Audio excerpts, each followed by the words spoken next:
Hi all, మనం చేసే కొన్ని ఐటమ్స్ సక్సెస్ అయ్యా ఫ్లాప్ అయ్యా అని కన్ఫ్యూజన్ లో అయితే ఉంటుంది. రెసిపీ అయితే అలాగే అనిపించింది. లాస్ట్ వరకు చూడండి ఏమైందో.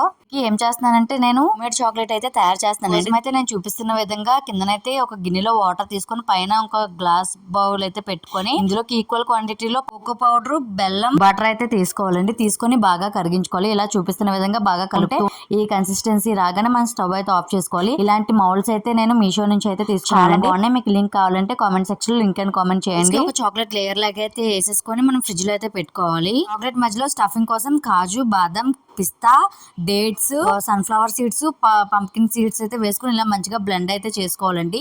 ఈ మిశ్రమాన్ని ఇప్పుడు మనం ఒక అరగంట పాటు ఫ్రిడ్జ్ లో పెట్టి తీసుకున్న ఈ మౌల్స్ లోకి అయితే ఈక్వల్ గా ఇలా చేసుకొని పైనంతా చాక్లెట్ తో అయితే కవర్ చేయాలండి. ఇలా ట్యాప్ చేసి మనం ఒక 2 hours ఫ్రిడ్జ్ లో పెడితే చాలా టేస్టీగా హోమ్ మేడ్ చాక్లెట్స్ అయితే రెడీ అయిపోతాయండి. కొద్దిగా చాక్లెట్ మిగిలితే ఇంకొక మౌల్స్ లో అయితే నార్మల్ చాక్లెట్ అంగా వేసాను నేను. ఇంతకీ ఇవి ఎలాగ వచ్చినాయి అంటే ఒకటి అయితే అయిపోయండి. ఎందుకయిందో అలా నాకు అసలు అర్థం అవ్వలేదు. బట్ టేస్ట్ అయితే మాత్రం చాలా బాగా వచ్చినాయి. టేస్ట్ మాత్రం సూపర్గా ఉంది. ఖచ్చితంగా అయితే పిల్లలకు చేసి పెట్టండి, చాలా ఎంజాయ్ చేస్తారు. మా బాబు కూడా చాలా బాగా ఎంజాయ్ చేశాడు. బట్ ఏంటంటే ఒక షేప్లో అయితే మంచిగా రాలేదు అని అనిపించింది.